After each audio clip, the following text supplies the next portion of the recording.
Bonjour à toutes et tous. Aujourd'hui, je vous propose une balade dans les préalpes de la Côte d'Azur, à travers des routes et des villages où on ne fait que passer, préférant, j'imagine, aller taquiner le plus vite possible les hauts sommets des Alpes du Sud. Et cette balade va nous conduire jusqu'à un musée singulier, le musée Loup Férouille, tenu par Sylviane et Pierre. Ce musée rend hommage au métier et au savoir-faire d'autrefois. Leur concept parfaitement théâtralisé mêle, comment dirais-je, mêle poésie et nostalgie. C'est vraiment très beau, c'est vraiment très touchant. J'ai adoré cet endroit et j'ai adoré les gens, à savoir Sylviane et Pierre, ils sont vraiment super. Et le musée s'articule autour d'un atelier, d'un garage et d'une rue. Mais je vous en dis pas plus parce que je vais vous laisser découvrir. Vous allez voir, c'est vraiment très beau, très émouvant. Alors, je vous parle depuis en fait le château de Gilette, là où se trouve d'ailleurs le musée Loup Férouille, et on va boucler la boucle parce que je vais partir d'ici et vous proposer donc quelques jolis villages et revenir en fait à Gilette pour visiter et rencontrer le musée Loup Férouille. Et puis on finira d'ailleurs avec eux. Voilà, le mot de la fin, je le ferai avec Sylviane et Pierre. Ça sera plus sympa et plus convivial. Voilà, allez, à tout à l'heure. On va se régaler. Ça va être sympa comme tout.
Je suis sur le Mont Vial à 1500 mètres d'altitude et on peut dire qu'après, eh bien, ce sont les Alpes du Sud que l'on voit ici. Là. On voit on va dire la frontière entre les préalpes de la Côte d'Azur et les Alpes du Sud. Là, tous les grands cols sont là-bas. Hein. Voilà.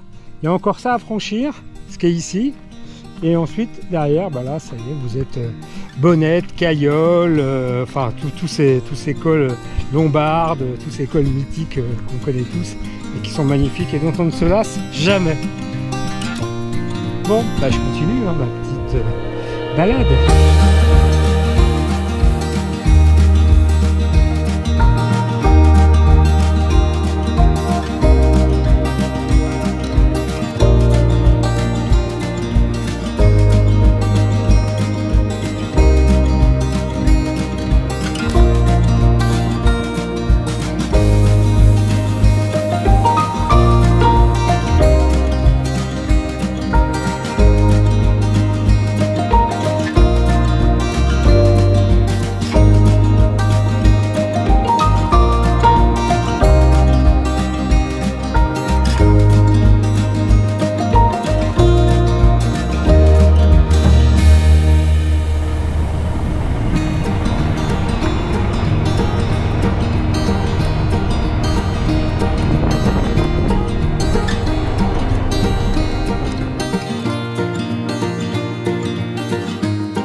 comme on va directement sur ces grands cols des Alpes, bah, en fait, ces petites routes des Alpes-Maritimes, on ne fait qu'y passer, mais on ne s'arrête jamais.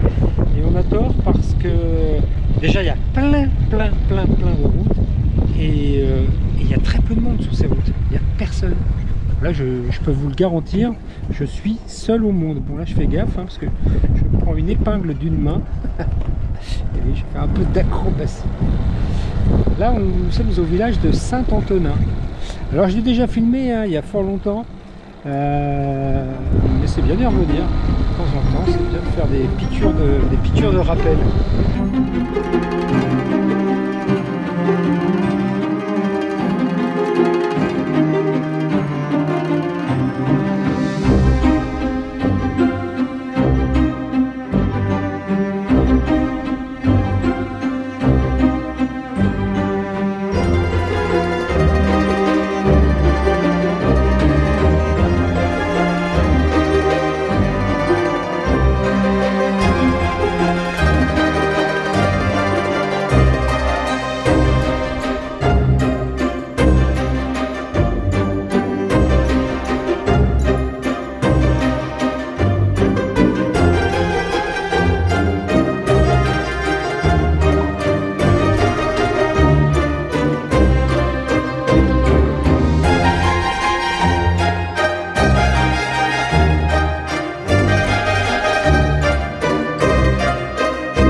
eh bien je pense qu'il va être temps d'aller au musée Loup-Ferroux. Ah, c'est cool là. Là, je vous montre.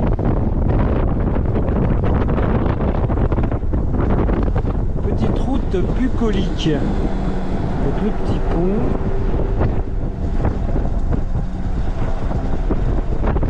Bon allez, on se retrouve au musée.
avec Pierre du musée Loup-Ferroux. C'est le musée des métiers anciens, en fait, hein, c'est ça, des métiers disparus. Et Pierre est aussi collectionneur d'enclumes. C'est assez rare, je dois le reconnaître. C'est particulier. Hein. Oui, mais alors raconte-nous comment c'est né ce musée. Alors ce musée, j'ai passé mon enfance dans la forge du forgeron de mon village, qui était maréchal Ferrand.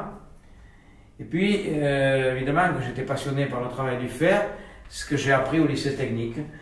je suis rentré dans une entreprise où on fabriquait des machines-outils. Je suis rentré pour 8 jours, je suis resté 10 ans. Ensuite, je suis rentré dans une entreprise administrative. Et évidemment, qu'on m'a aiguillé sur le travail du fer, hein, parce qu'il y avait matière à faire. Et je rencontrais beaucoup de personnes qui avaient des tracteurs à réparer, des choses. Ils me disaient, vous pouvez pas m'arranger ça. Je ne peux pas vous le faire dans le travail, mais j'ai un atelier parallèle, je vous le fais. Eh ouais. Combien on vous doit? Ben, vous me trouverez une vieille chose, j'ai l'intention de faire un musée. Ben, on m'a donné des merveilles. Mais t'avais quel âge là? T'avais quel âge quand tu voulais faire un musée? Ah ben là, j'avais 20 ans. Ah oui, déjà, dès Ah oui, mais moi toujours, je suis né avec le fer dans mon... Et donc, j'en avais tellement après des choses que j'ai dit, ben maintenant, il faut les présenter. Et comme ça est né le musée. Le musée qui a quand même 23 ans.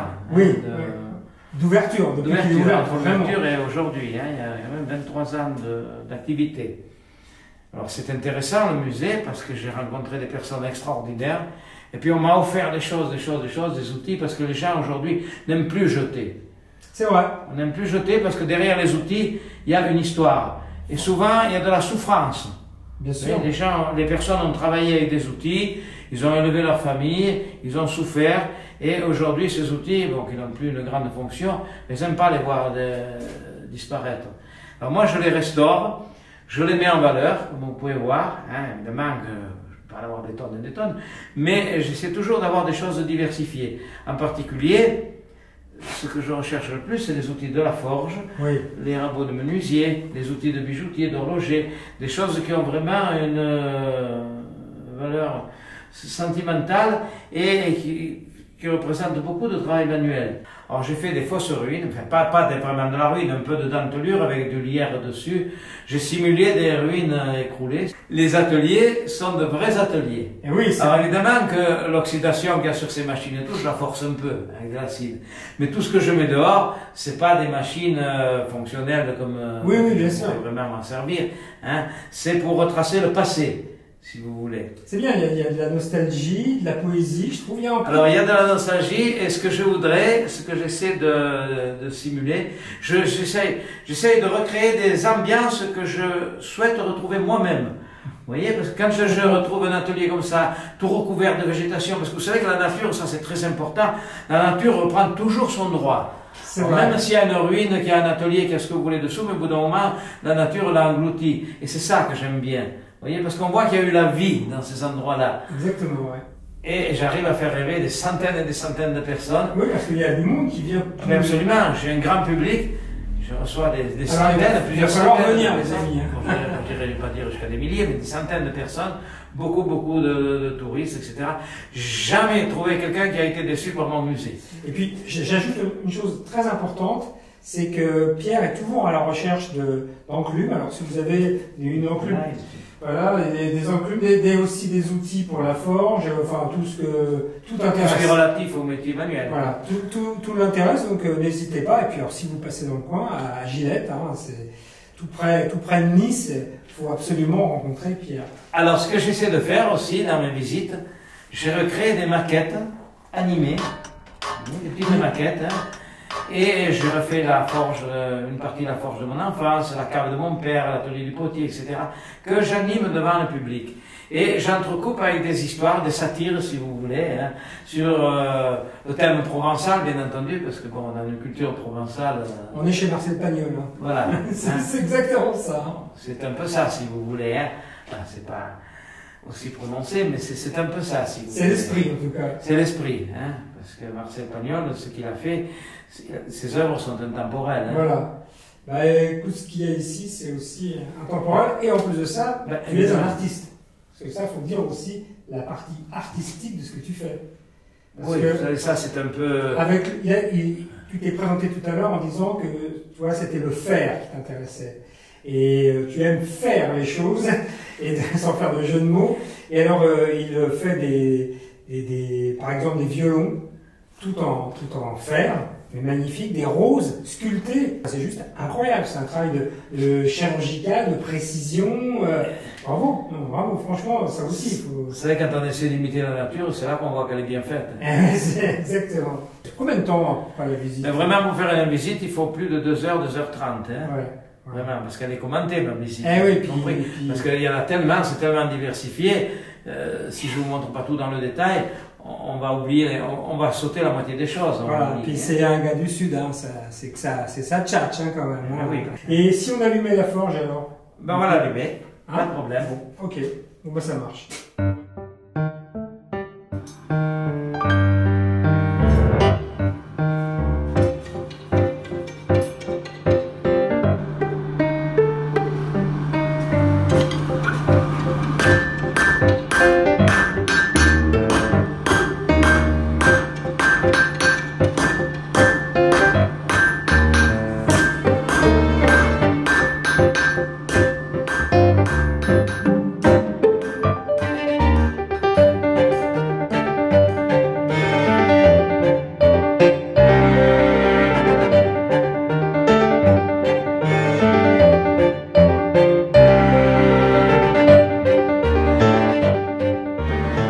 Ces pièces, je les arrondis, après j'y donne des formes. Et qu'est-ce que je fais avec? Je fais des branches avec un nœud au milieu.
Que se chevauchent une sur l'autre. Hein.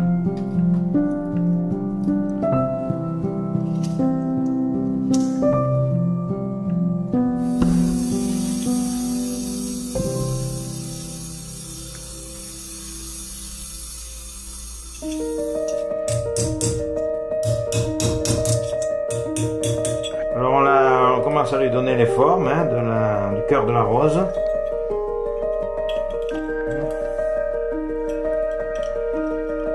Avant de mettre le cœur, on est obligé de le replier parce qu'après on n'y arrive plus. Hein. Parce qu'on a mis on a soudé toutes les pétales, on n'y arrive plus. Hein.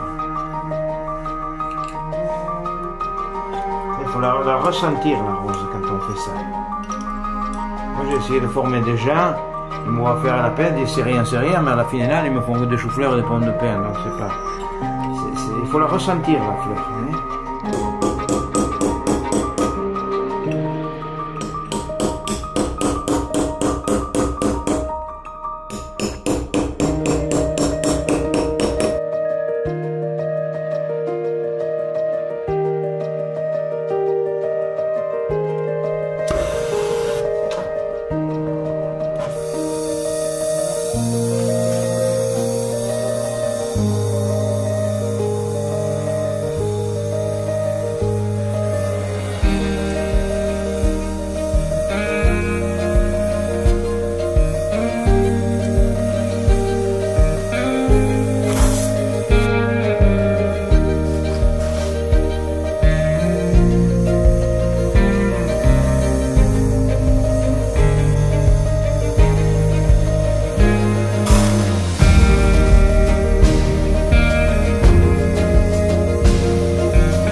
Pierre a été la vedette du film quand même, je tenais à vous présenter aussi son épouse Sylviane, qui joue un rôle très important quand même dans ce musée, hein, parce que c'est la reine du bulldozer, la reine de la pelleteuse et aussi la reine de la communication, parce qu'elle sait parfaitement communiquer.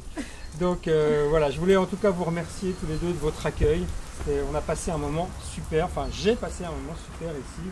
Je vais revenir avec ma petite femme parce que ça, faut qu'elle voit ça. Et vous aussi venez parce que franchement ça vaut vraiment le détour, vous n'allez pas être déçus. Je ne vous ai pas tout montré parce qu'il y en a tellement, j'y passerai des jours en fait. Hein.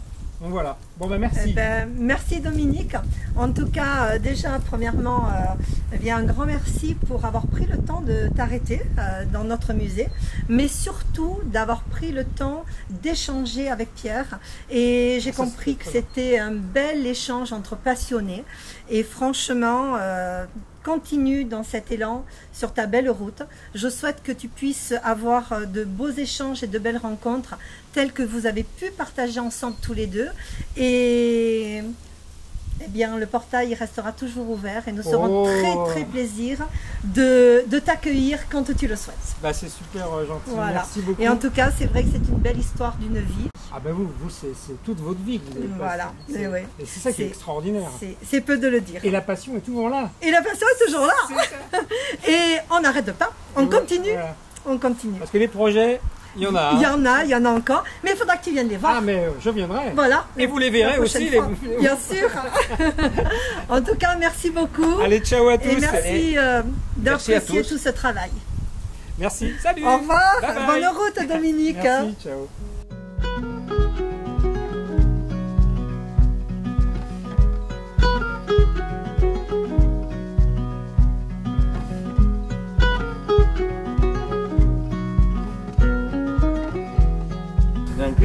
Ça vient d'une vieille forge, hein, 19e, mais elle a du vécu, hein. On voit qu'elle a du vécu par son usure.